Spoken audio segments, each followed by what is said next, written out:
way of critically compare and contrast theories, that's what really you need to take out from this class. Okay? Any question of the general exam? Okay, yes. Are we having options again for like the comparison and the... There is one option in the middle of the exam, is the essays, right? The question 2 and question 3, there will be 2 options. No, I think question 3, yeah, there are 2 options on both. Yeah, there are options. You know, he tells you how much you forget. Yesterday, I sent it to Ginny, I already forget. But I know there were A and B, so yes, there are options. Yes? Will the structure be the same as the midterm? Very similar. I mean, I don't even remember the structure of the midterm by now, but very similar. Yes? But you mentioned that it was going to be more difficult. You're going to be more critical in terms of how we make the connection between the indicator. Like, can you explain a little bit more? How is it going to be more difficult? What I said is that, and this is in part where I'm going back to, normally the second exam doesn't have an indicator section. We notice in the grading of the first part that some people, you know, kind of define the concept in the indicator section. So when we talk about, I don't know, how do you look for an indicator for state weakness instead of talking about bureaucratic capacity and whether the bureaucracy is meritocratic or not, or providing some empirical indicator, they came and talked about the concept of state weakness. Okay. So in the first exam, that's the wrong answer. So that should be a 0 because that person studied and didn't understand exactly the concept. The question, we gave some credit just because there was studying behind it. What I really want to emphasize here, because I do want you to do the effort to move toward empirical learning, is that this time we're not going to give credit for showing that you studied if you don't answer the question. We're going to really go by answering the question. So please, I mean, a lot of people did very well, but the problems that we've seen were mostly of not having kind of sit down, read the question, and try to answer the question. If you try to answer the question, even if it's not a perfect answer, for us I think it's a better answer than if you just come and recitate whatever you learn about the concept. Because really here the effort is to try to move beyond what you learn in the reading. Okay. Any other questions on this one? No? So if you want to go, I think I feel like I said this so many times at the beginning.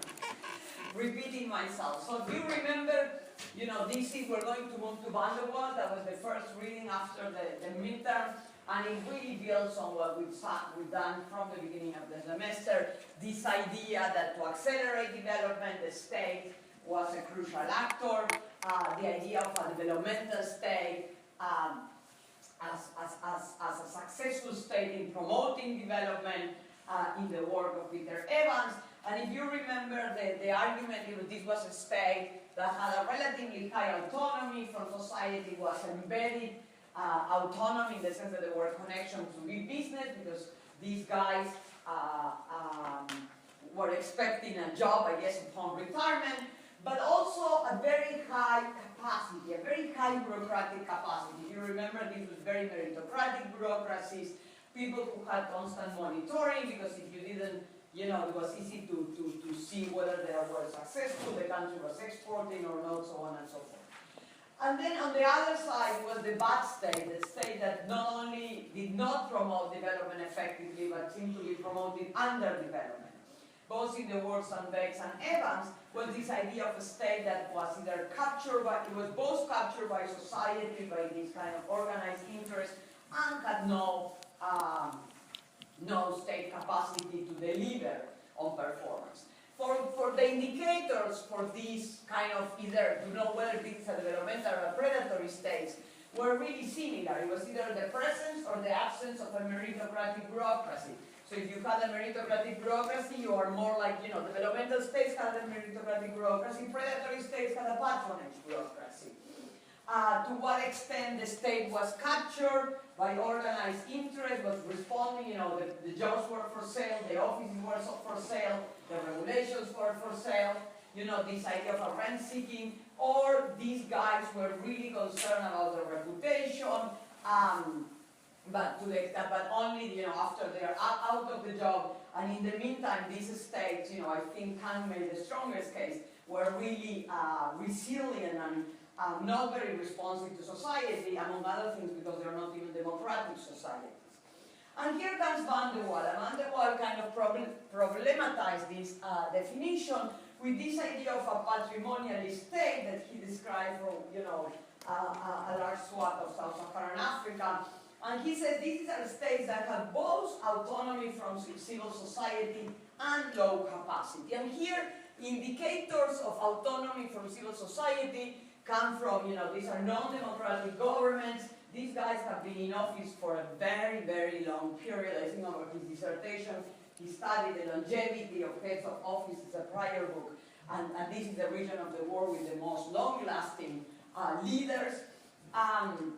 The weakness of civil society is not just that there are no elections, it's also that there's no organization of civil society to monitor the politicians, independent press, and organizations. So there's not even what's called, I guess in the literature in Latin America, societal accountability. So politicians might not be responsive to elections, but people could organize, mobilize, protest, and try to think of what's going on in Mexico these days. So, the only reason why the prosecution is trying to resolve the crime of these 43 students is because people are on the streets. I mean, otherwise they would have continue not paying any attention. And so he says that's not true in that's not true in Sub-Saharan Africa. There is a weak civil society, and so that increases the autonomy of the politicians. And then he says, but there's also weak capacity. There's no fiscal revenue, so the states have no money to get anything done. There's no infrastructure, no roads, no postal services, no good social services. So if people, imagine if you impose, education to be compulsory for children that are under 12 or under 18 or under whatever age, but if you don't have schools, that cannot be done.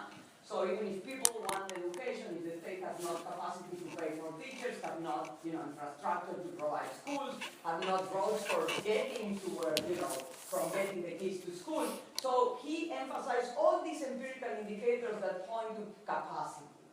And on the other hand, the autonomy that allows them, even when they need to kind of cut expenditures, to cut from the people and not cut from what keeps them in power. So the only thing they keep paying is security forces. So again, the indicators come from this idea of Van der Waal, that there is high autonomy but also low capacity.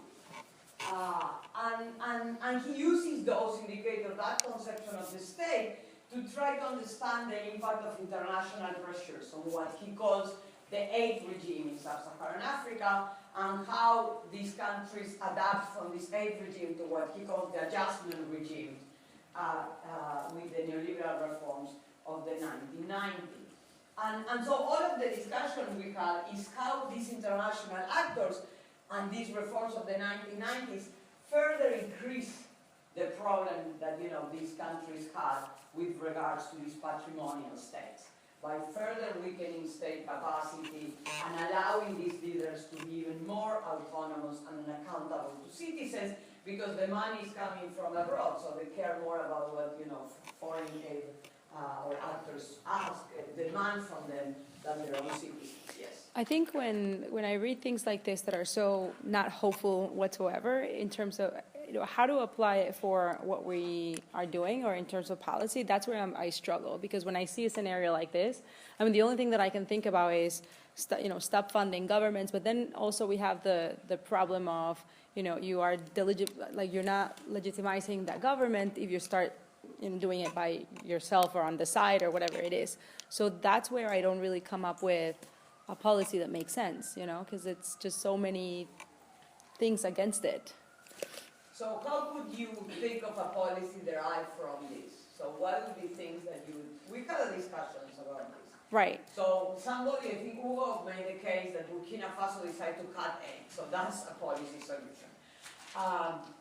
But you might also try to increase fiscal revenues, to, establish a tax reform where the government becomes more dependent on the citizens and therefore increase both capacity and force the government to be more responsive.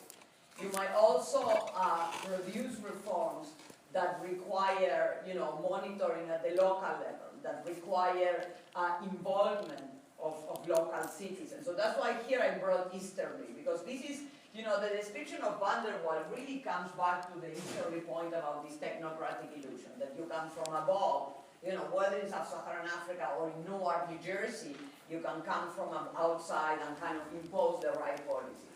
And so I think kind of the implications of both of them, and it's interesting that both of them are looking mostly at Sub-Saharan Africa.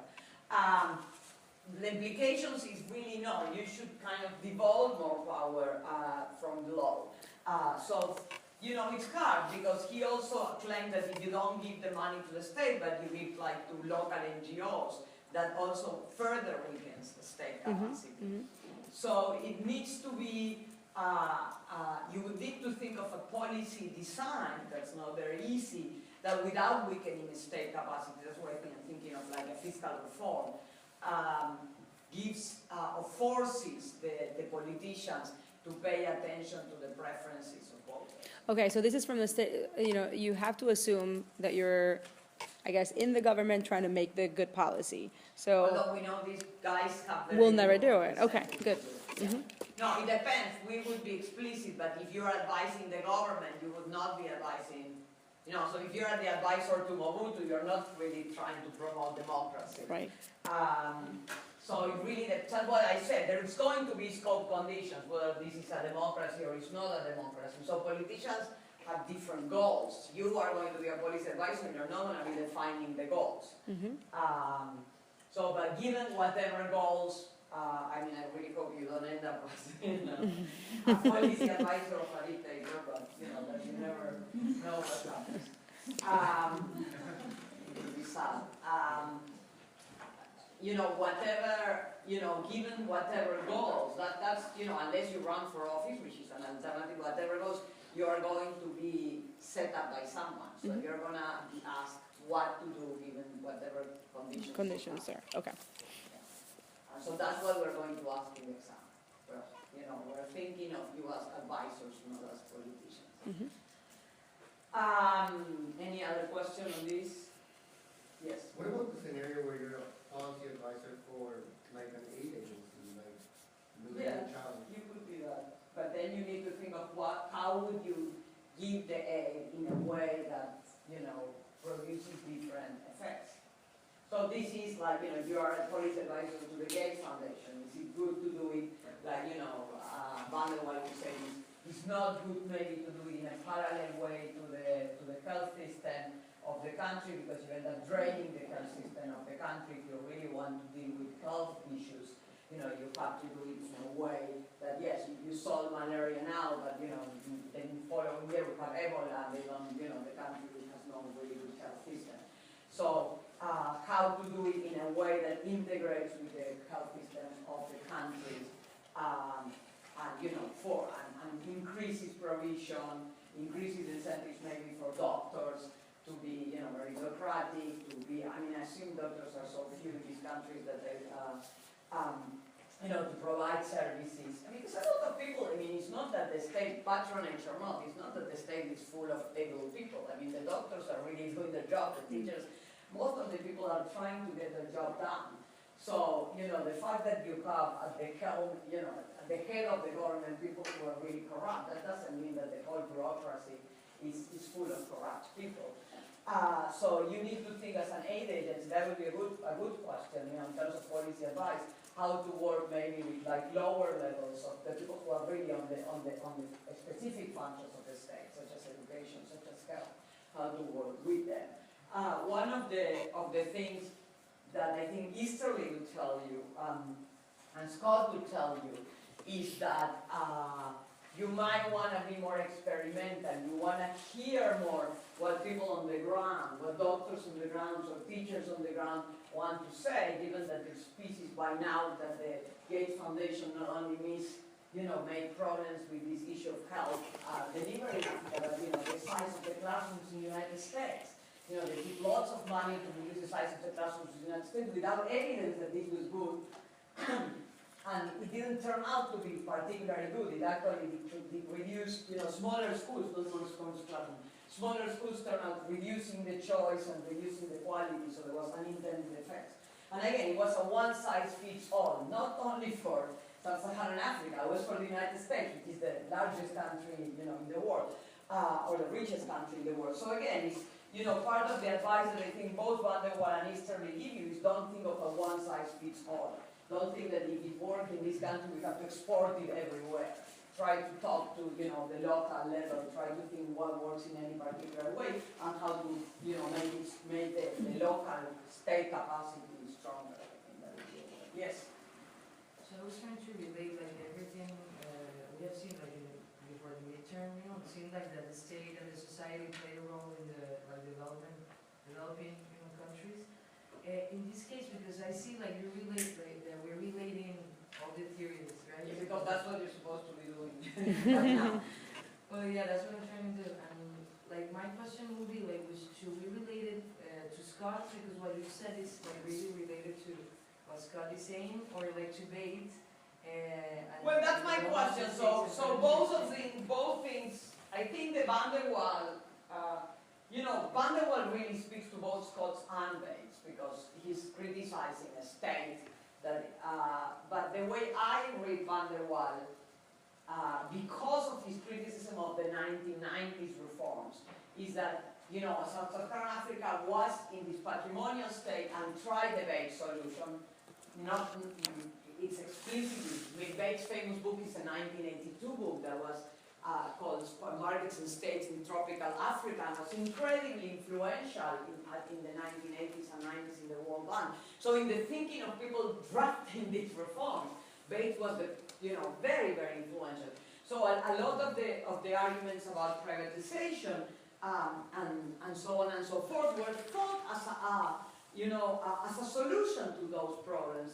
Kruger and Bates wrote a lot in the early 1990s and late 1980s for the World Bank. And what Van der Waal tells us, it didn't work. So that's why I'm saying, and I haven't asked Nick this question, but I'm sure he would say, I think try something that increases democracy. That's the implication, because he's discussing the Bates solution. The Bates solution was replace the failing state with markets. But he said it didn't work. It only makes the state weaker and less responsive to civil society. The privatization and deregulation of the 1990s did not work as expected in these cases. So, and in many other cases, I've worked so some of these reforms worked, some of these didn't. So there was arbitrage between markets, you could take advantage of it, you can window dress, so you privatize but sell it to your friend. Let's go to Russia and think how privatization happens. You can privatize, but that doesn't mean it's going to be suddenly efficient and following market incentives. You can create regulatory agencies that are supposed to be independent, or even Supreme Courts that are supposed to be independent, and yet they're not really working. There is that Portuguese expression, para inglés ver, so they were made for the British to see. So it's not really, you made them so that the foreign investors think the changes are happening and they're investing in your country, but this is not really that you're expecting these anti-corruption offices that spread all over Latin America to be really working, or elections that spread all over Sub-Saharan Africa to be really fair and competitive, and so on and so forth. So, and then, these guys were corrupt, so once you give them the chance of privatize and adopt market reform, they just did it with the same corrupt way as they have done in the state intervention before. So they privatized to their friends and cronies, to their fronts even. They, took advantage of all of these policies just to make more money out of it. So he's very, very distrustful of market reforms as a solution of the problem of the patrimonial state. So that's what I think, my own thinking of, and and this goes back to the question of what are the policy solutions, given Van der Waal diagnostic, I think it's really increased state capacity and state responsiveness. So any policy that can be thought about that will increase state capacity, I think fiscal policies, certainly policies to strengthen bureaucracy, to make it more very bureaucratic, I guess to invest in social services, roads, so on and so forth. Policies that increase responsiveness. Here, I think Esther's idea of rights more important than expertise. It's a crucial implication of the Van der Waal story. The idea that all can brought, that different mechanisms of decision making, different institutions that include broader parts of the populations increase the legitimacy because people feel the decisions are more responsive to their own wishes. And so the idea of plebiscite as being one particular mechanism in the case that all can analyze for the devolution of spending decisions instead of having someone doing the decisions for them. You know, that all those move in the direction, I don't think they're the silver bullet, but they move in the direction in which, you know, the implications of the Van der Waal argument are. Makes sense? And again, as you said, you know, Easterly Olken, I mean, they're all coming together. I mean, this is the time when, you know, you need to sit down and see how all things come together. Because in real life, you're going to have all the problems. You're never going to have an isolated problem that's not related to everything else that's going on. Any question on the Van der Waal and associated implications? No? So does that answer your question a little bit? Yeah. To what extent could you say that, like, could you actually have like a set of guidelines for providing aid, so if a country doesn't meet the specific things that you're looking for, that you think are necessary, could that be a policy implication? Would that be the policy implication of Easterly, for instance? Like, yeah, I mean, that if the government is not allowing for people to have a word and have democracy, and I don't know. Anybody has a comment, an answer? Yes. I think you shouldn't. I mean, I think you need, what we have seen here is that you cannot apply the same thing to each government, so you're gonna need to, I mean, to each situation, so you're gonna need to analyze specifically what's happening there and what forces are playing in order to apply a specific policy. Because otherwise you could just, you know, again, they can window dress. You can, they know what the rules are, and they go ahead and try to commit to those rules. But if you dig deeper, then you're gonna find that that's not true. So. I think that's actually a good answer. And Van der Waal has the example of democracy promotion. So conditionality to sub-Saharan Africa imposed elections. So people run elections, and then elections were not always competitive. So yeah, you know, the fact that it's on a checklist that can be checked by the British, as I said in the expression, doesn't mean that it's really happening on the ground. So it's a much more kind of case-by-case story. I think that's the implication. Okay. I forgot I had this. I know, and I now move it in the wrong direction. Okay, so the resource cost. You remember this? Mm-hmm. So this is the problem of being rich. It sounds odd, you know. You would think you finally inherit money from your long-distance relative you didn't know. Problems were solved. But here the theory is that you inherit money from the long-distant relative, and you get in more problems. So why is that? I mean, there is something associated with natural resources to these kind of very intensive, capital-intensive natural resources such as oil and minerals, rather than other type of like agricultural natural resources. And the arguments in the fantastic lecture we had by Eugene point to different problems derived from this discovery of natural resources: lower economic growth, less democracy, and even more civil wars. All of these have been, achieved through empirical correlations, and I think the point that Janine made it clear is that they depend a lot on measurement issues. So by changing the measure, you might find different effects. So a lot of this literature is really dependent on what is your choice of empirical indicators, and that's something to bear into consideration. If you even like are in like a small, Sao Tome and Principe finds oil, think well how you're going to measure and how you're going to interpret these effects. The other mechanism that I thought was really interesting, the one of changing in gender roles, as we saw in the discussion, that's the kind of the weakest in terms of measurement, because most of the effect happens in countries that have other things going on that are very peculiar.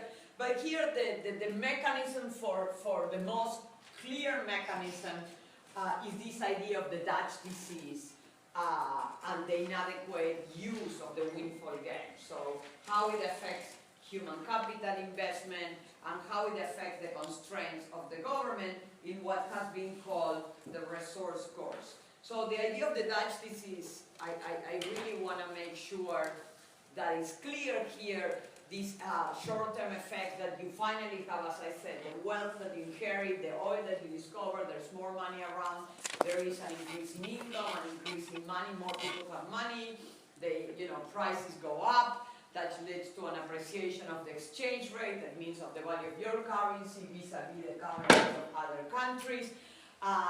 Therefore, the tradables that you produce become less competitive, that is more expensive in world markets, and so you can export less of anything but this oil or mineral, whatever it is that you found that's causing the Dutch disease. And people have much more money, so they start spending more in non-tradables and import more because it's cheaper your currency becomes more expensive, it's cheaper to import from abroad. And so the resource sectors also drains resources from other sectors, and all of the resources move into the non-trade sector because you're not competitive in the other export sectors, and that really distorts your economy. You become a much less diversified economy in terms of exports, and because most of the assumption is that exports is the goal, and comparative advantage is the go forward for growth, that should reduce your economic growth. There's also the other effect, which is that once you become less diversified, so now, extreme case, your favorite country, you only produce oil, although by now they're even importing oil. Okay, but imagine, in a less bad scenario, you become Venezuela, 98% of your exports are oil, or is that the percentage right now? And so the economy, the price of oil goes down, that's it's happening now. It really shocks your economy because you're not doing anything else. So you put all your eggs in the same basket. The risk is very, very high. And so the economy is very subject to volatility.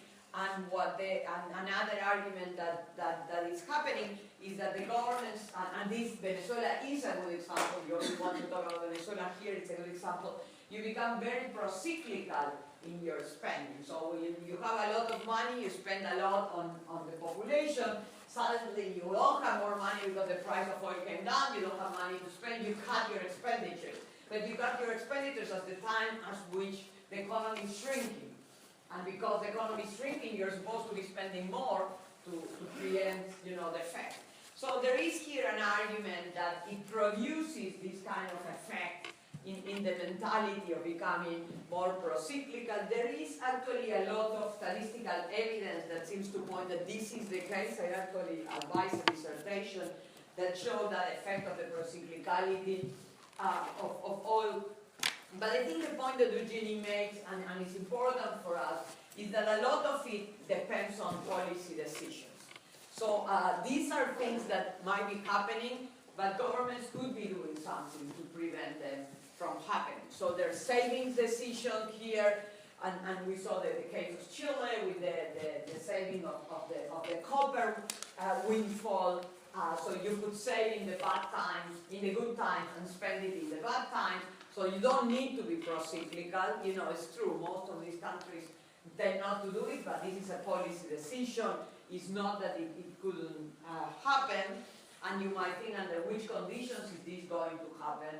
I guess probably in the case of Chile, the fact that there is a quite competitive system, and the opposition doesn't want the government to be able to have a lot of money and spend it when there is a boom, help the two main coalitions to agree this idea of saving the money, so no of the two was going to change the balance of forces because they were sitting in power at the time of the increasing prices.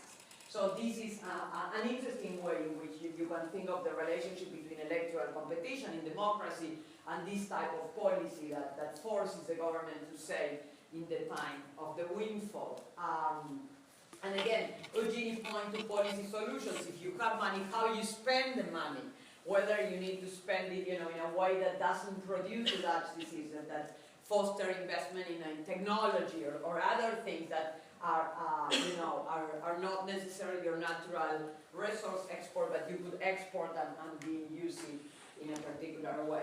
Yes? So I guess kind of to not let the Dutch disease evolve, I guess, what you need to do is to start investing in the other sectors, that it's not only the extractive sector, but it's like how do you really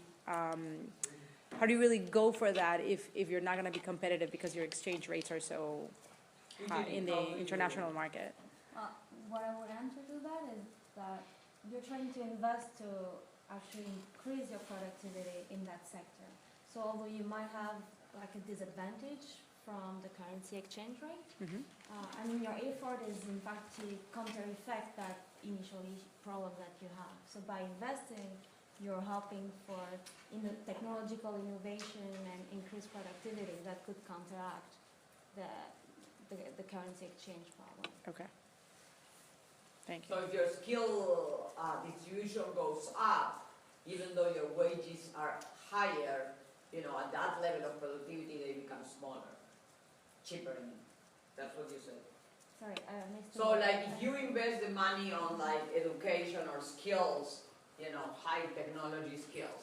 So suddenly, although your wages are higher at war markets because you're appreciating your currency, because your workers have a much higher skill level or are much more productive, still at the level of, hour per hour, they become cheaper.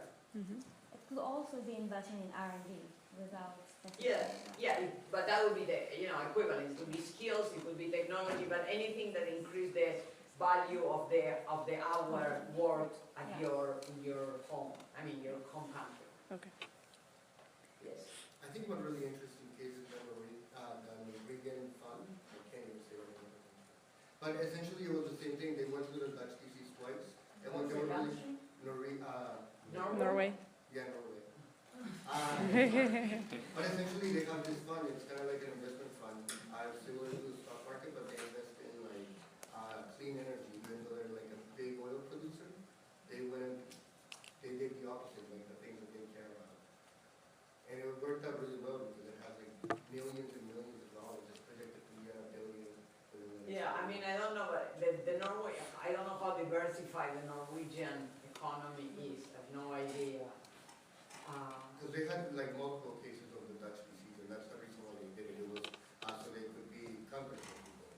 The thing, if you start also specializing in technologies that no one else in the world is specializing into, then you're building up a competitive advantage. So knowing renewables are not the specialty of many countries, although you might be in disadvantage regarding to your currency exchange, but if the nature of the product you're manufacturing it's destructively different, then you'll counter-effect your competitive advantage. Because I think the point that Eugenie made on this class that I thought was very enlightening is this idea that this is a Ricardian view of the world, in the sense that you come with like a particular set of comparative advantages, but it doesn't take into consideration like endogenous growth theories and this idea that you can create your comparative advantage, that you don't necessarily go with whatever, I have good land, I should dedicate myself to agriculture.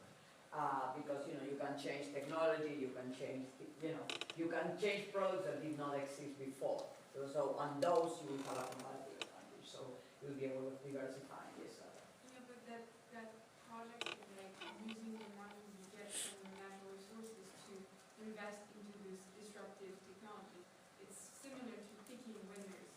It is very similar. But this isn't even harder than just managing the money you get from the oil. It is only a few countries that have managed to successfully pick the right winners, like South Korea. So it's really hard for the state to forecast, oh, well, solar panels are going to work out in 5, 10 years. And I don't know, it's one solution, but it's also a very difficult solution. Says the military person here. So the French tried, I don't know if you know, but try an alternative to personal computers. They didn't work very well. You've never heard of them. I've seen one back in the day. They still are there in France? I think they stopped it maybe 2 years ago. But the fact that some people fail, that doesn't mean it cannot be done. You can also be less specific.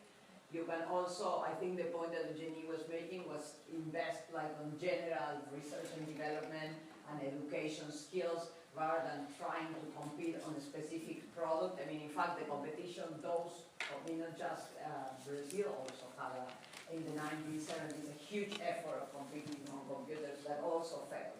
So that's, the computers were not invented, or the PC was not invented as a national policy. So I guess in that, you would say you invest more in research. I think that's the implication, more on research and development, more on education, more on things that innovation, that led people to think of things that you haven't thought as a government that might lead to give you these comparative advantages. I think you have ways to diversify your risk. I totally agree with you. Like if you invest 100% in like one type of product, then it's extremely risky. But in that you have a range of technologies and sectors in which you might want to like strategically invest, and of course you're taking risk with the money. But the risk, you might have like big rewards, and again you have to keep in mind that it's all related to how the money could be misused. In the case where nothing is done with that money, or it's supposedly safe, but in fact the fund is not managed in such a transparent way, and the funds can be diverted, or worse, it's invested in weapons or things that certainly are not going to increase your comparative advantage. Erin. Yeah, just on this point, an example of kind of the gradations of policy is what Alaska did. I was going to say Alaska. Alaska's my Minnesota. By now I know the examples that all of you But they set up a fund that was very similar to Norway's fund, where the principal is invested but never touched. But instead it's a much more sort of this devolution of decision making or devolution of spending idea, in that the interest that the fund makes is just given out as an unconditional cash transfer every year to every person in the state. So you get every year a check. A check, yeah. And so That's a very populist decision. yeah, surprising with the number of Republicans in that state. Not surprising, really. Yeah. But the interesting, Especially the quality of the Republicans in that state.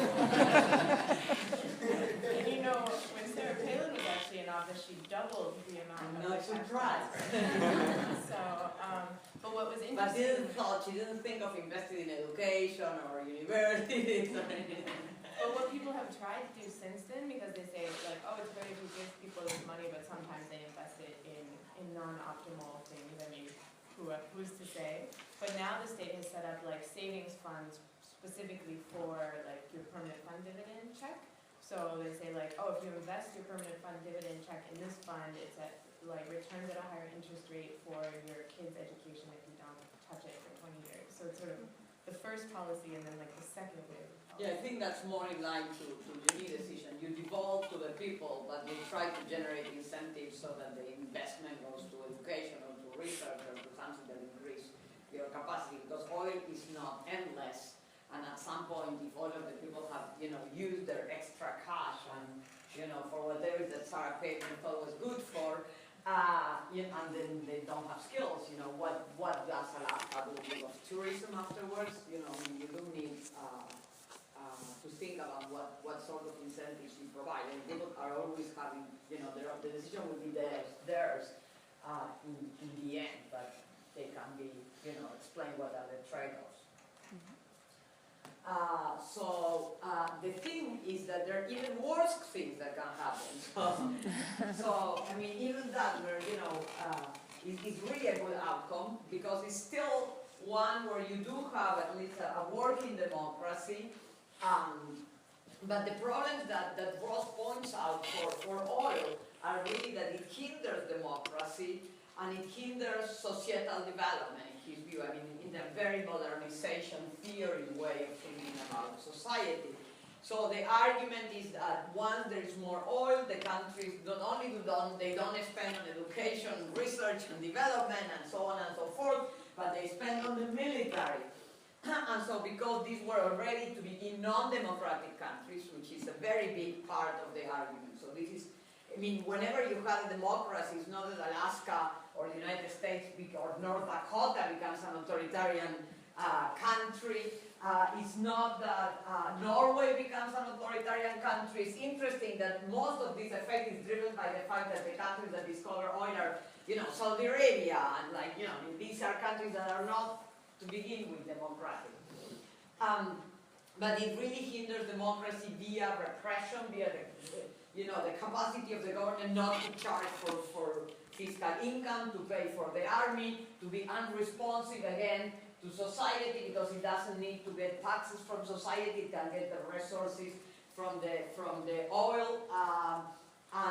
And so all of these effects are effects that really, because of the lack of diversification of the economy and, whatever we talk about Dutch disease, there is much less economic development and education and so on and so forth. And so the kind of social modernization effects do not drive the movement from authoritarianism to democracy in these particular cases.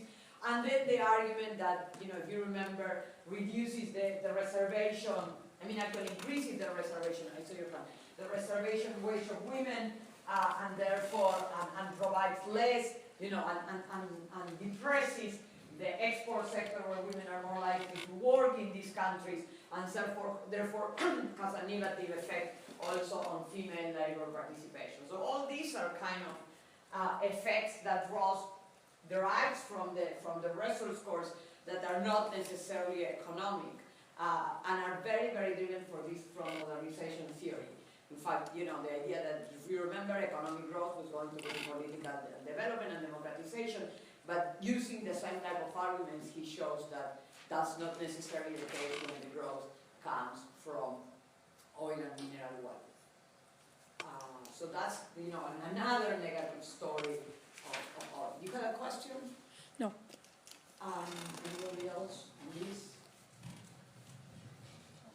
Yes. I don't really get the part between the link of its consequences and democracy and So modernization theory, if you remember, it was like you have a kind of a poor country, the poor country develops with economic growth, that's what everybody expects China to become democratic, and then, because there is a middle class, the middle class is more educated, it wants more political participation, so they push for democratization. This tells you the story of England in the, 18th and 19th and 20th century.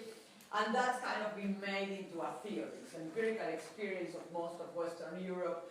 And so the idea is that if a poor country develops, so that first is economic growth, then social growth, and then political development. And he says, the discovery of oil would produce economic growth. Certainly all of these countries become richer in a per capita basis, but do not produce the other effect, the kind of social development and political liberalization. So that's the essence of his argument. And then he kind of cites several mechanisms of what, when growth comes from natural resource discovery, that's not the case. Yes. I remember my question. Sorry. Because I just remember.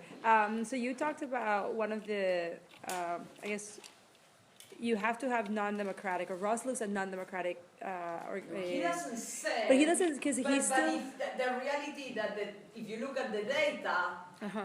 the majority of his cases are non-democratic. Okay, but that doesn't And that's the mean, implication in the sense that in modernization theory, the poor countries were non-democratic, or even England was non-democratic to begin with. It moves toward democratization as it starts to grow. So the argument is that economic growth. That's why I gave the example of China, because there's this whole debate: China is growing, it will become democratic. It never happens.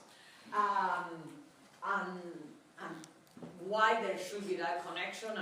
I'm particularly not a buyer of modernization theory.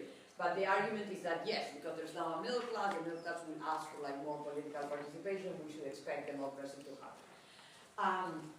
What he says is if you have a poor country that becomes rich, not because you are the kind of South Koreas of the world and you pick your winners, but because you had oil discovery and now your citizens are very rich, the state is not, and South Korea is a good example in the sense of modernization theory because it moved toward democracy. You wouldn't move toward democracy because now the rulers can be more autonomous from society, going back to the Van der Waal. It's a very similar argument to Van der Waal in this sense. In Van der Waal, they are autonomous for society because the money they don't depend on taxes, they depend on foreign donors. Here they're autonomous for society because they don't depend on taxes, they depend on oil revenue. So they don't need to pay attention. And in fact, in society, to preempt societal organization, they can pay off society. So, everybody gets a warranty job in Saudi Arabia, regardless of what they do, because the government has money to pay for them, to be, deliver patronage. So it's both the repression effect that now I have more money to pay for the military, and the cooptation effect that you can also pay for patronage. but even if you are a democracy to start with, you still have to think about, are you going to have this resource course of, a political but what regime? I said is how or many not? democracies you know, and I don't want to start talking Venezuela. about Venezuela today, for which oil, because an N of one, and a very complicated N of one, but Norway is still democratic, it doesn't affect, the countries that were, the United States is the largest oil producer in the world, and yes, I know it's not a perfect democracy, it's very clear this week that this is not a very good working democracy in many senses, but still a democracy. Okay. It didn't become, and that's what I make the joke with Alaska, or North Dakota, countries, states that have discovered or have really large portions of oil. So I don't see his argument, although he makes it in a general way, applying, I don't know, Jenny, what your thoughts is to countries that were already democratic to begin with. Russia is a democracy. Russia is a democracy.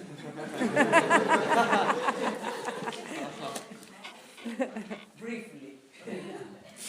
And have oil before and after. The vision was, And which- so that now obviously not. I think it was briefly the period when even the Freedom House and those things classified Russia as a democracy. By now it's harder. So the argument is I mean, elections in Venezuela are still competitive. The guy that, the unlike guy here almost lost the election with a lot of money and patronage. It's true, he's a terrible candidate, but Putin is, although he's much more charismatic and everything, he overstaffed the ballot box. He not only didn't lose it, he even made fraud when he didn't need to. So it's a different situation. We might be in a discussion about what type of regime Venezuela is. I think it still qualifies as democracy, although the rule of the law is really not working well. But in the case of Russia, I think discussions have been settled already. Okay, so let's move. Infrastructure. So then we move to infrastructure. That's crucial for economic and social development. The idea that we need obviously electricity, water, telecommunication, gas. The idea that a lot of these sectors, certainly not telecommunications, were thought, but all of them, 50 years ago, were thought of natural monopolies. of needing economies of scale. And the problem that you do need to make a very large initial expenditure to exploit this, gas. I mean, this is true of oil as well. But to set, the networks for electricity, for water, for gas, less so for telecommunication. Telecommunications have moved away of this, and that's why we saw in the poor part of the world mobile replacing the line, fixed lines. Have you ever seen a fixed line? There were fixed lines before. So it was very similar. Telecommunications used to be very similar to electricity, water, gas, etc. Now, it's just those antennas that look ugly, but they're cheaper to establish. So yes, large thing, a one-time, very large expenditure, very high sunk cost at the beginning, and then maintenance costs. And there's two solutions. The initial solution all over the world was private provision. In the developing world with foreign direct investment, because it was a very capital-intensive business, so you need foreign money. There was no money there, and it was very uneven, as we saw in the provision. It was mostly in the areas that were rich, the capital areas, the areas where there was, business going on, and then a movement towards state-owned enterprises in the developing world or long-term private concession contracts. State-owned enterprises were subject to a lot of politicization. We read BASE, we read the problems with access to technology. In particular, once technology starts to change, you need to move, in particular in telecommunications, but also in electricity. By the 1970s, states that were in fiscal deficit didn't have money for maintenance, the service became worse, and so on and so forth.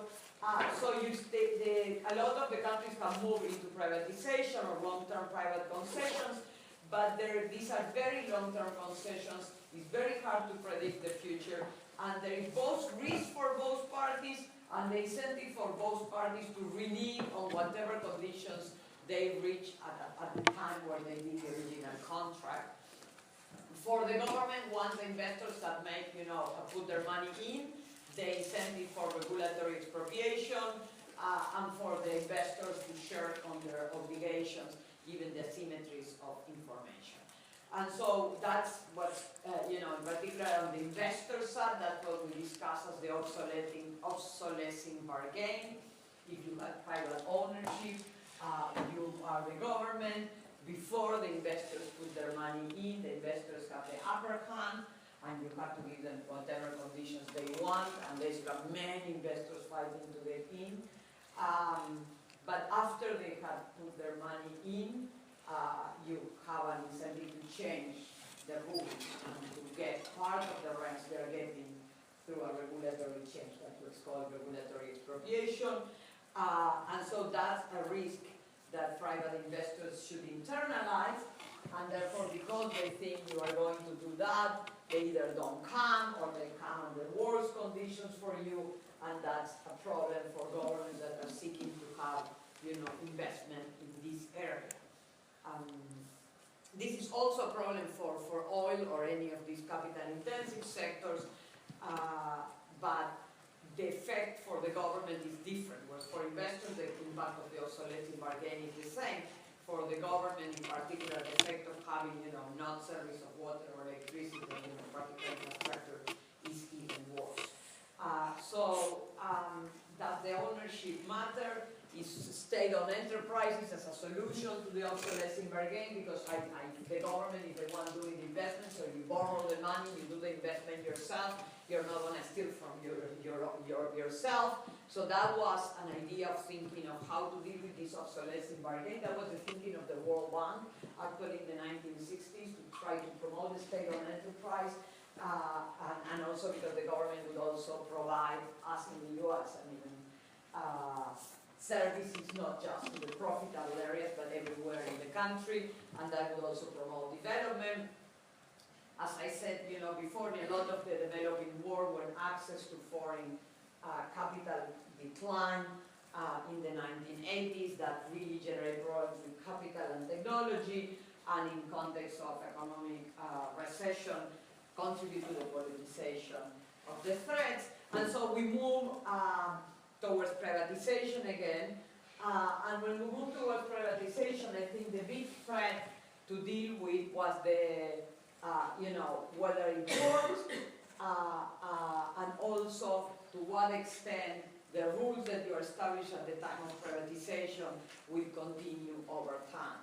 So we saw my piece on privatization, I guess, also in that way similar to Van der Waal, in arguing that privatization does not produce an antidote to politicization, that you still have electoral competition driving your incentives to privatize, and you still have partisanship driving your incentives for the type of regulations that you would establish at the time of privatization that would shape the post-privatization regulatory exchange.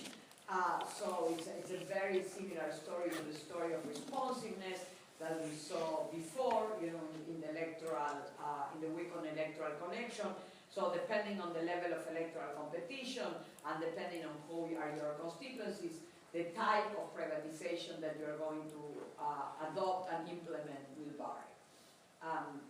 So that's the story of the solution of privatization as a solution to the politicization, to the kind of vague story that, in my view, does not solve the vague story. Even in the process of doing it, politicization is quite important, and in the aftermath will continue to be important because politicians will still have incentive to be responsive to voters and to redistribute from voters to providers. And that generates incentives for regulatory instability.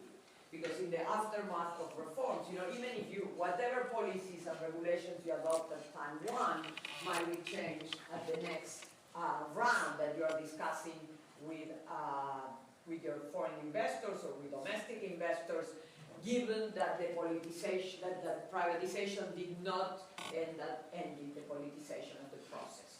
So now you have, if you have electoral competition, you have incentives to try to reduce prices, to change the rules from the investors. If you have, different parties in governments, they might side with one set of investors over others, or with consumer over investors. And so there's really a very big incentive for regulatory instability.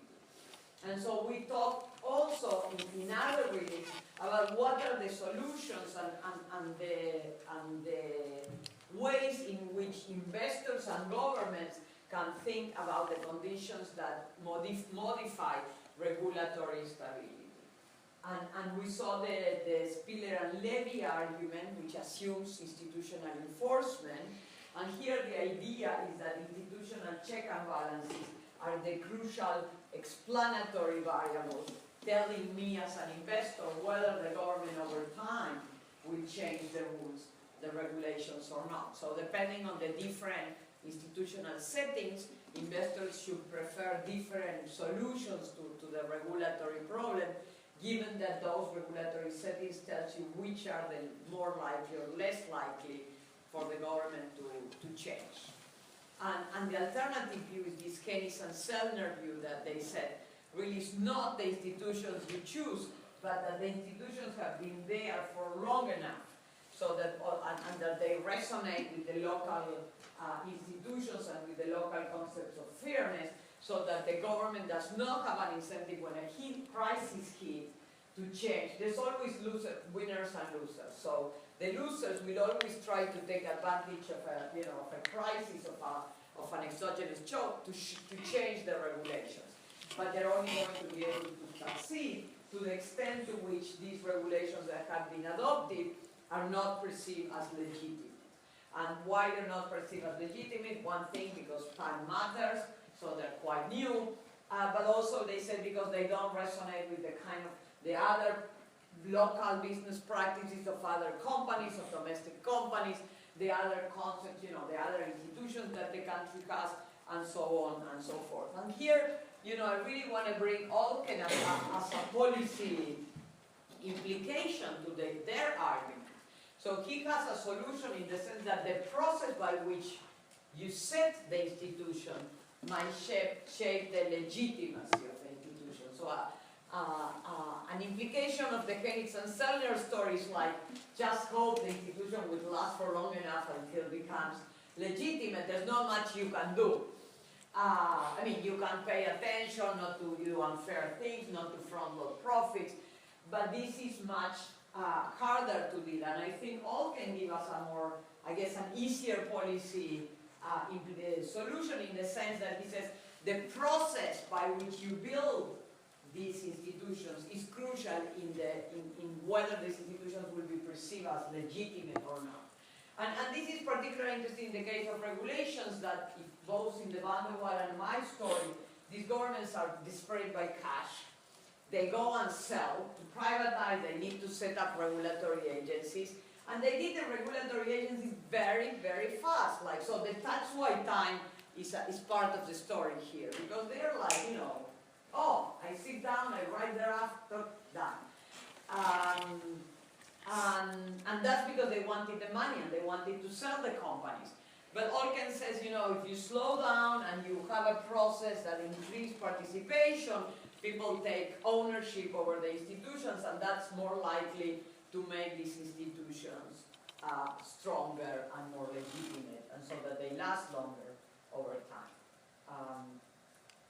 So that's kind of a way, again, of bringing together pieces from different weeks in how to deal with the idea of institutional instability in the case of infrastructure, where the incentives are very big to change the rules.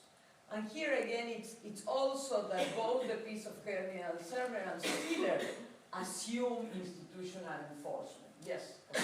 For Ennis and Selmer, I mean, the only takeaway is basically like how they build the institution, because they talk a lot about like foreign investors. I mean, their argument is based on how foreign investors will invest depending on how long the institution has been there for. And then they talk about external pressures. And so the only important thing is basically like emergence versus established institution and how they change. Yeah, I mean, the crucial thing is whether it's new or not, but they also talk about whether, whether the institutions resonate with local institutions, because this is a sociological argument. And so they give the example of Intel, although I think Intel is about to leave Costa Rica, it hasn't, but that Intel did not want to have special conditions that the other Costa Rican companies didn't have, because that would reduce the legitimacy of those rules if they were perceived as exceptional. And certainly there are, for instance, exception to the domestic regulations tends to cause a lot of problems in terms of legitimacy. If people don't like that the rules apply differently to foreigners than to themselves. That's a good thing to avoid if you don't want.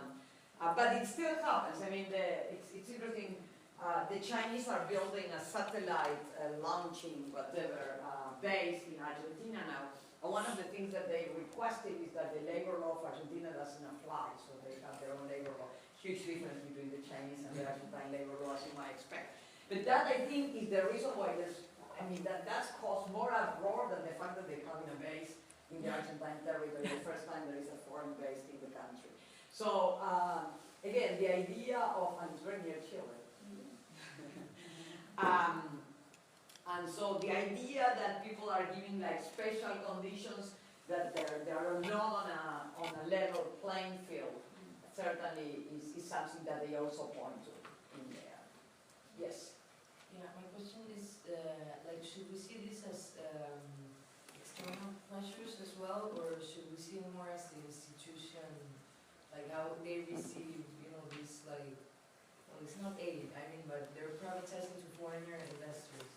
Like, how So should we see that's an this? interesting question. So you're relating it to Van der Waal. So your argument is that this might also be kind of window dressing institutions, and they didn't do it because of foreign aid, but basically to attract foreign capital, because they're cash strapped. So yeah, this is a very good point. I mean, this is part of the same story. It's not aid, it is, you know, Wall Street that you need to please, but it's a very, again, you're trying not to be responsive to domestic actors, but to an external actor.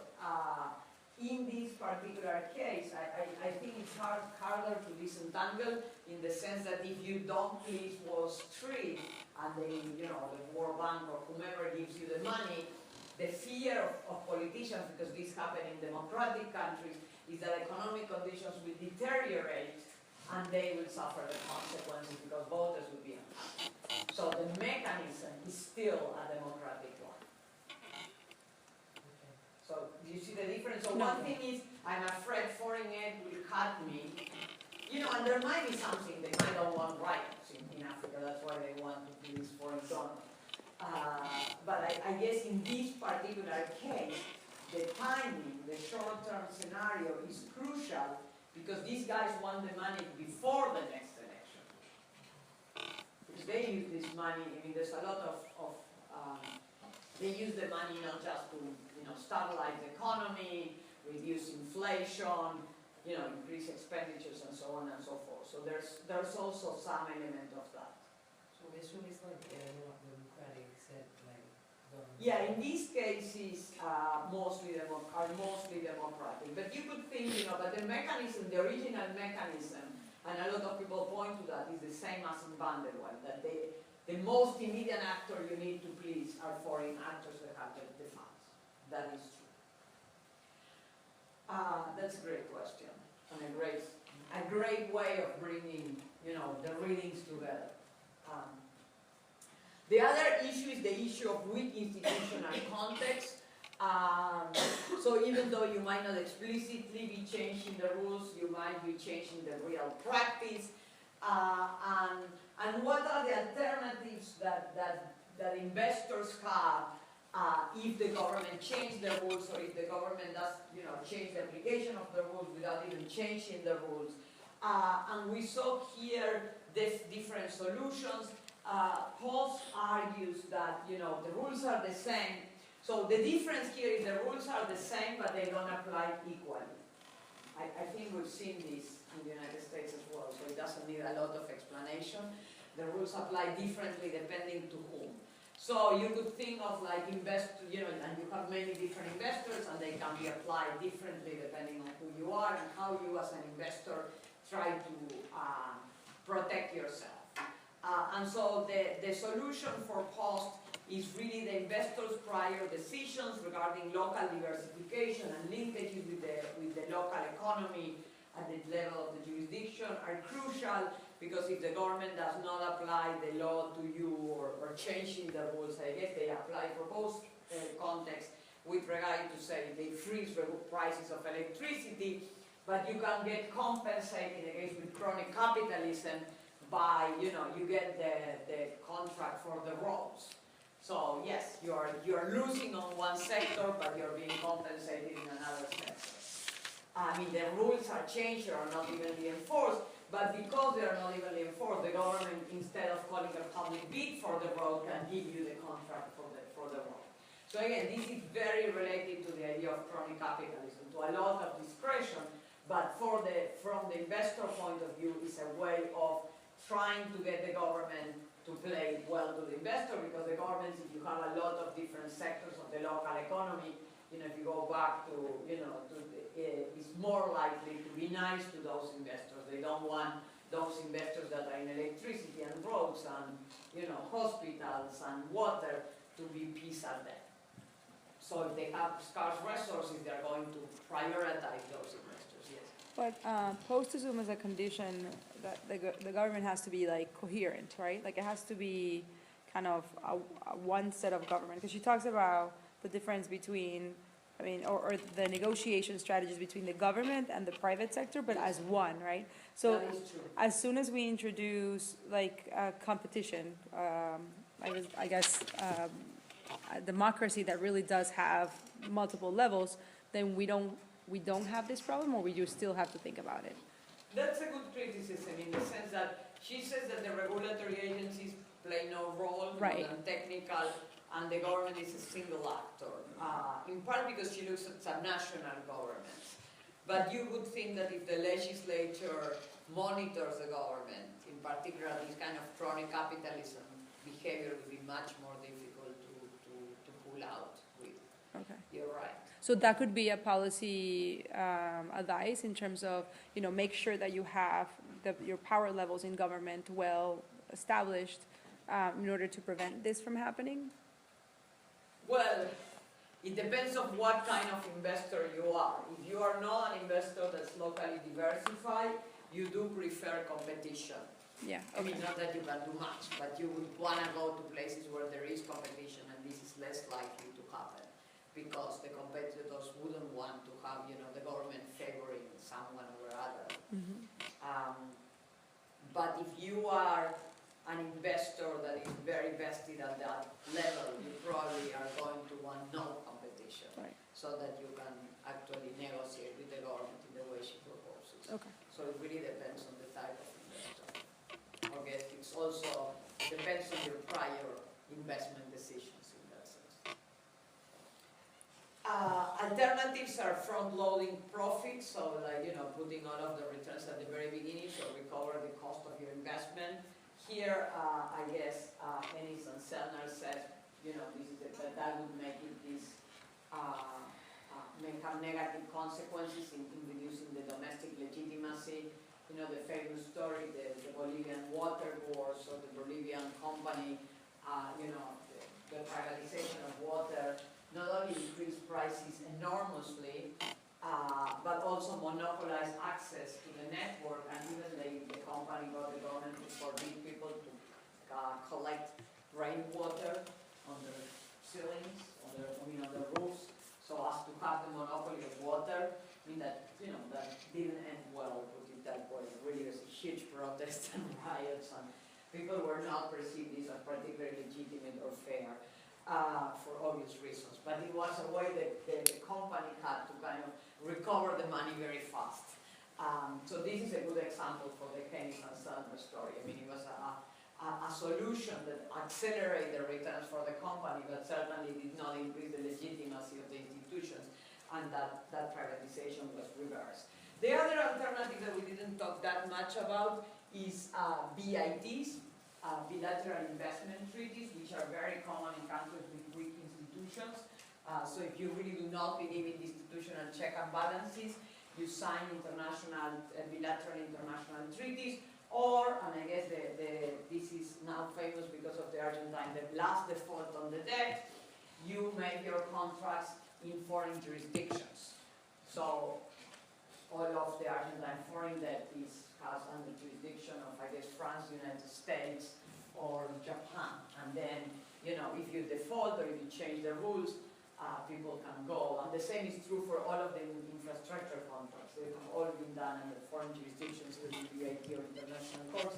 So when the government changed the rules over time, it took for very, very long, but you can go to international courts or arbitrage courts, like the CID or something like that. So that's another alternative, and that's an alternative that takes much more time. So if you are a small investor, you probably don't have the time to wait till it happens, but if you're a large company, it's more likely that you will. Okay, any question on regulatory stability? No? Okay, so the last thing we saw were the kind of, and we've been discussing this, another idea of the unintended consequences of state-led development, and this comes from the very first part of the course, and this idea of Scott about the importance of the local knowledge, and that if you don't have sufficient local knowledge, you will end up with unintended consequences for even the best planned kind of policy. And I think that also resonates with Easterlin and Easterlin's idea of the technocratic illusion. To what extent you can think you have the checklist with the perfect policy of things that you need to have done. And I think both Easterlin and Scott would argue that that's not possible, that there's always something different, that you always need to rely on individuals, on the local level knowledge. And ultimately, even if we were to believe in Plato and the philosopher King, if we are dealing with human beings, so people are strategic, and so even if you have the perfect plan, people are going to adapt to whatever plan you have and are going to change your behavior. And so if you put a traffic light to get people to slow down and reduce traffic accidents, which is usually a good idea, I don't think there's a lot of debate about it, there are people who decided to take another road, another route to go, especially those that like to go fast. And And so that might still, because we're never going to be able to kind of predict all the different reactions that human beings have. I think, they have a very strong point that it's very hard to, have a technocratic thinking of all that's going to happen. And so what's the kind of the policy implication at the level of these very difficult to deal with unintended consequences? And for Scott, I think he's not quite explicit, but a lot of the literature, people working with him, comes out with this idea of community organization, of kind of delegate devolution to the local level, to the most possible, kind of smallest possible community unit. He would say the state level, he would say, at the really local level. At the level where people know each other, can learn from each other. And in that sense, that's very much in the same line to Easterly's idea that the state is not either the right unit of analysis to explain growth, but also the state is not the right, actor to impose, to have this technocratic imposition of ideas, and in particular because the state can very much repress rights. And then Ostrom and Agrawal also point to a particular type of problems. I think both Easterly and Scott have like a general argument. And Ostrom and Agrawal are not so broad in their criticism. It's a much more specific argument, which is the idea of looking at common pool resources. And so it's not for every policy, it's just for common pool resources, those resources such as forests, such as fisheries, that are subject to the tragedy of the common, that are subject to this idea that if you overuse them, if you don't coordinate, you end up with the depletion of the resource. That's what they really are paying attention to. And they said for those particular problems, for the problems derived from the tragedy of the common in common pool resources, really neither the state nor the market are a good solution. So that's important to bear in mind. It's not that they say the state and the market are not a good solution in general. It's just for common pool resources that Ostrom and Agrawal make the case. And in those cases, they really emphasize this idea of community self-organization. I mean, in the case of Ostrom, it's really the community self-organization. In the case of Agrawal, it's more state devolving to the community and promoting the organization of the community based on whatever are the current structures of organization of the community. But in the case of Ostrom, it's more, I mean, she went around, if you read the rest of the book, looking for where this happened by itself. I mean, in that sense, it resonates a lot much more with history and this idea of spontaneous organization. And he said, and then she tried to understand why in certain settings it was more likely to emerge than in others, to see what can be learned from that experience. And he said you need to look at the expected cost, the expected benefits, the time horizons of actors in that particular setting, what's their discount rate, whether they care about the future is very important, because that's when the depletion of the natural resources might hit. It not might hit tomorrow, it will hit in the future. So people who care more about the future generations, are more likely to have, a solution, to care more about this and to move into community self-organization. The size of the group is very important because she really thinks about monitoring each other to avoid the free riding problem. If you have very large size, it's very hard to monitor each other. Norms that change attitudes towards community are also important, but also the kind of self-generated norms from the interaction, the kind of tit for tat, okay, if we do this, this is not going to work in the long run, of participating in the process of monitoring each other are quite strategic and would tell you that if this works, we should continue doing it. For Agrawal, the change is a little bit goes farther away, in the sense that it's the individuals that explicitly participate in the monitoring, those that change the way they see the world, and in particular they change their own preferences overconsumption. So what's interesting in the story of the forest, of the community forest that's built on, you know, the existing village level councils, and so it comes with whatever hierarchy the village level has, and all of these community solutions have that problem, and we'll discuss it in a second, is this idea that those that participate, those that pay, and those that really kind of spend, you know, the time standing up, looking at the forest and checking that nobody comes, those are the ones that he calls acquire that environmentality. That idea that I better reduce my consumption so that future generations could still be using the forest. So that's a kind of a quite a strong change given the idea that participation can change values. And in that sense different from Olken, because in Olken, you know, whatever the values are fixed, but we are more happy because we all had a chance to vote and decide what's going to be happening. Here is I participate at the individual level, I change my views over, you know, the long term and the short term, and how do I think about consumption.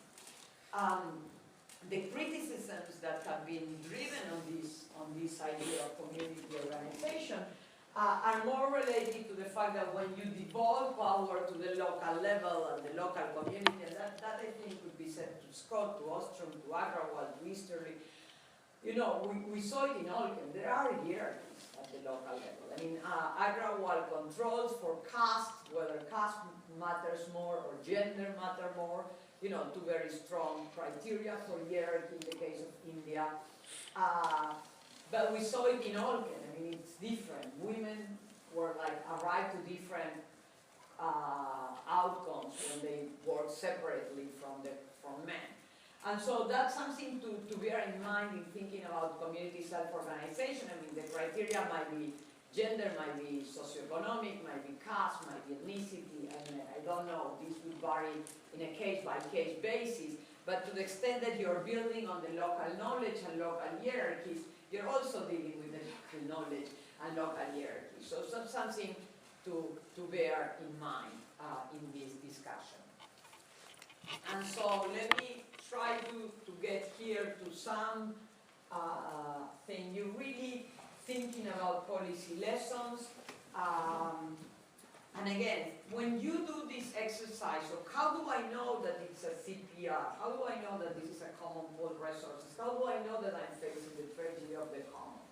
And if so, what would be the policy solutions? Under what conditions can we really make community self-organization as a solution? And self-governance as better than having either regulations from the state or privatization. We had the discussion on your Colombian example of the I was going to say community police. And so what are the conditions? What are the norms? What is the size? What are the conditions that make it work? Under what conditions is this a good option? And I think there's also the design of the policy is another important consequence of both for Agrawal and for Olken. So for Agrawal, it's not just the evolution to the village level. In fact, there's many different mechanisms of the evolution. So privatization doesn't work, people overuse, the state doesn't work because they cannot control enforcement, people steal. So they devolve to the local level, but they devolve in different mechanisms. Some people hire a guard, some people monitor themselves, some people so.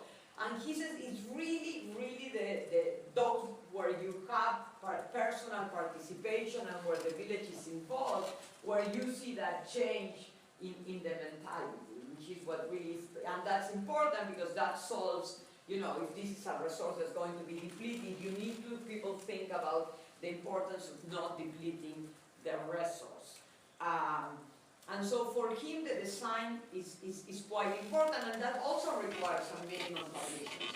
If the people are so poor that they cannot, like, you know, take time off to monitor or pay for someone to monitor, so on and so forth, they won't be able to take advantage of this design. So there are minimum conditions, so, or, you know, hierarchies are so big that if a woman is monitoring they beat her up or they pay no attention, it wouldn't, it wouldn't work out. So really there are minimum conditions in terms of how the fabric of the community is that allow for this participation mechanism to kick in. And then in the case of Olken, really gender and process are both particularly important. He finds both different outcomes and different legitimacy of the outcomes, given what is the process, whether they do these participatory meetings versus the plebiscite, and they have different effects on legitimacy, and when the outcomes are interactive with gender, and also on the outcomes when women are the ones that are taken into consideration. So the breadth of participation is very important for him, both in terms of gender and in terms of numbers.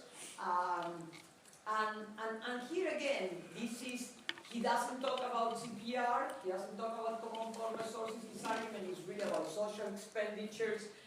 You might want to think whether it applies to the resource scores. We've seen in the case of the Yaguas piece on Peru that there is a decentralization of resources on the mineral wealth that has really not solved the issue. It generate problems at the local level in the case of Peru, but maybe a change in the institutions would have produced other outcomes. The institutions we saw in the case of Peru with the devolution of expenditures to the local level are still very captured. The local government is captured by the companies.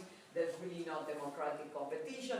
So maybe we can kind of interact the Yaguas and the Olken piece and think if Peru has evolved to the local level with a different process, the outcomes might have been different, and something to think about when you think about policy implications. And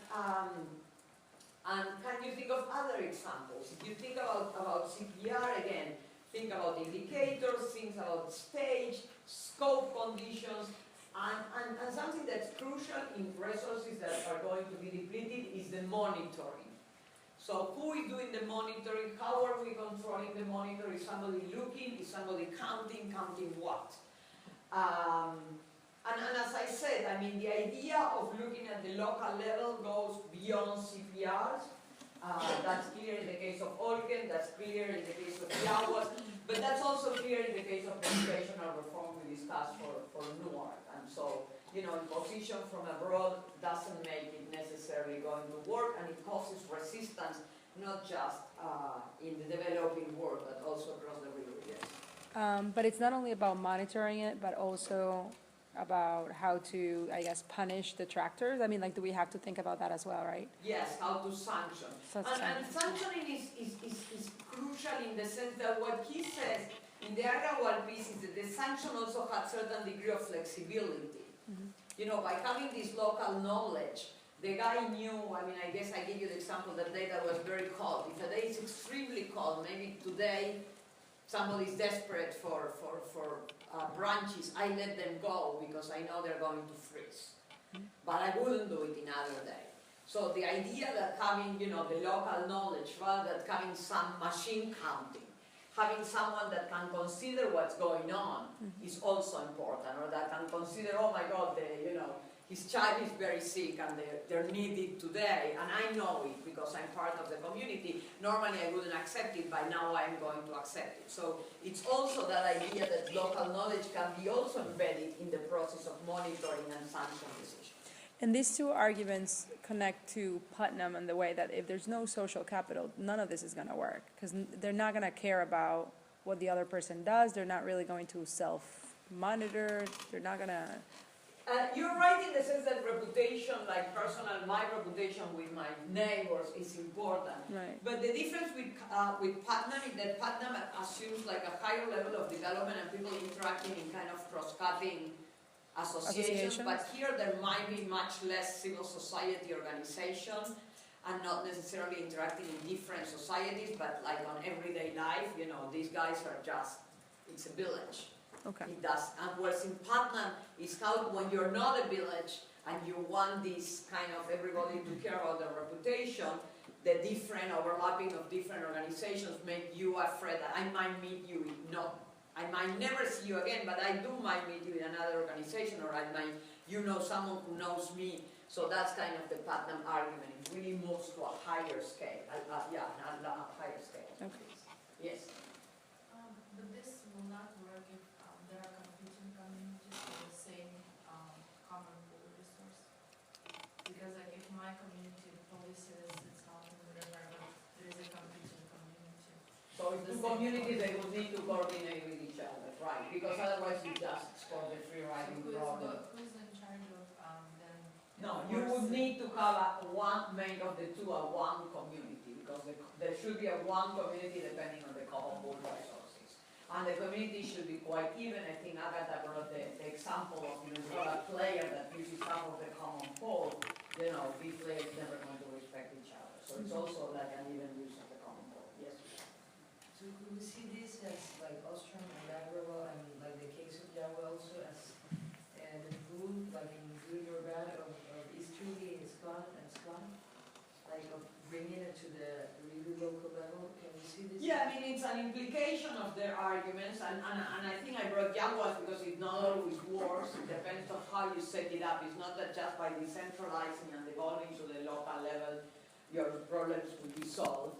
You need to think about how. But certainly, I think both, certainly for Scott, the community is a crucial unit of analysis. Easterly, I think it goes even further. For him, the individual is the crucial level of analysis. But the individual will never be able to solve the common pool resource.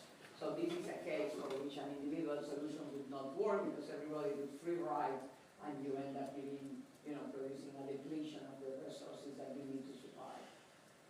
So in the policies, we could like try to solve the issues that they found, like in a local level, or like how can we see it in a high way? Well, it really depends on the policies. Not all the policies can be devolved to the local level. So whatever national security, you're not going to devolve to the local level. But there are certain policies that you can devolve to the local level.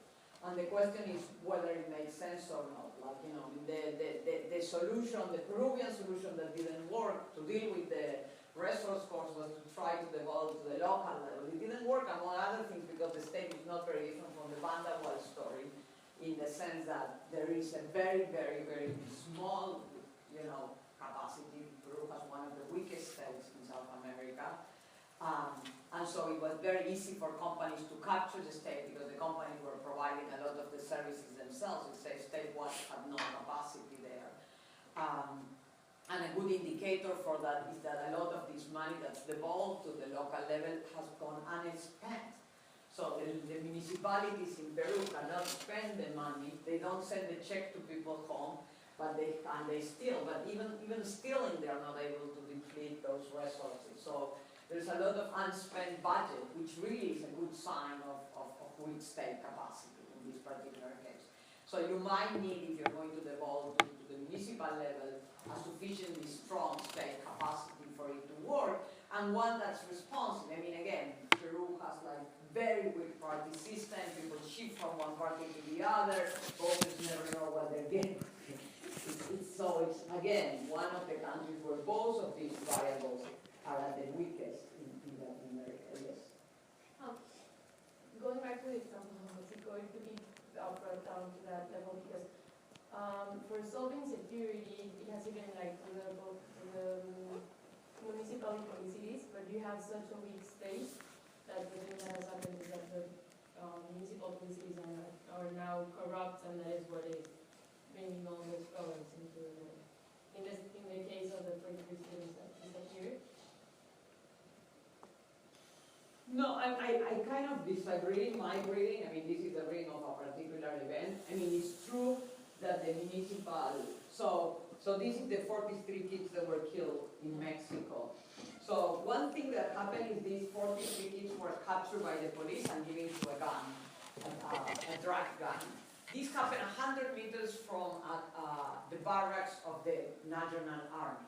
So to think that the army decide not to do anything, I mean, and blame it on the municipal level to begin with, it's already doubtful. Second thing that happened is the national prosecutor decided to do nothing. And the national president decided to say this is a municipal government, when 43 people had been killed and there was evidence that they had been given to a drug bomb and a gun. And so I think in the particular case of Mexico, what we're seeing is a national state that does not want to apply the law or enforce the law. And it's only doing it because it's forced by protest domestically and internationally. I mean, this is a government where it's common for the national prosecutor to obtain confession under torture. I mean, it happened. And this is not a working state at the national level in terms of the rule of the law. So yes, the municipal police was bought up by the narcos, but the problem was much larger in my view of what's going on there. If it was just that the municipal police was bought by the narcos, the army who was on the city of Iguala could have done something. So it's a much broader problem. There is variation in state capacity, but I think in this particular case, variation in state capacity is not enough to explain what happened. I mean, because otherwise... State capacity also from the federal view. I mean, there's, like, the institutions are not well, they're not well coordinated. Like, you don't see, like, you want to bring things into the municipal level, but you don't have a good coordination between the federal, the state, and the municipal level in a way. I know, I mean, I look at, and this is a particular case, and when I look at the reports of Human Rights Watch and everything, I mean, this is not lack of coordination, because it happened under aid side of the National Army. So it happened less than 100 meters from the barrack of the army. So it's very, very rare. It's not that they needed to be told, they saw it. And so it's hard to believe that this is a lack of coordination. It might be that in other cases this is the case. My sense is that's not the case in the current crisis. Well, not only coordination, but corruption also. Yeah, but this is not a case of, but it's weak state capacity. When I think of weak state capacity, I think of Haiti. So the earthquake hit, and they couldn't, they didn't have a police, so they they didn't know what to do with the people escaping from prison. They didn't know how to bury the people. There's no state working. The Mexican state might not be ideal, but this is a middle-income country. This is, yes, there is uneven, so certainly Guerrero is not Nuevo León, but the situation in Nuevo León is not very good, although that's a relatively rich state. So I think the problem there is more than state capacity. Is the incentives that drive the enforcement of the law to be uneven. It's like Ferguson. Ferguson is not state capacity. It's not that the police force in Ferguson is weak, untrained, and particularly bad. Or those that killed the 12-year-old in Cleveland, Ohio. It's not a problem of state capacity. It's a problem of how the law, it's applied. I think it's a broader problem that has less to do with the story that Van der Waal told, that these guys didn't have a working bureaucracy or doctors or teachers. My view, but that's subject to discussion. Yeah, in a way, what I'm trying to say is that the federal publicity does have low state capacity in the sense of the things that are happening around, and that is why it gives opportunity for local police to also. Because one of the solutions that they're bringing into this is that they should disappear the local polices and do it more federal police. So that could, in a way, talk about low state capacity. And I know that it's more complicated than that, and there's corruption at the federal level also on everything. Low state capacity is like the areas of Colombia where the FARC rule. No state there. Yeah. That's a clear case of weak state capacity. I think that really resembles the story of the collapse state in Van der Waal. Mexico is a bit more complicated. Yeah. No, Okay, any other question before the exam and you leave and you study and you eat your turkey and everything? Okay, so remember Monday there's another review at 1, so anything that from now to Monday you remember you want to ask, a doubt, that's your choice.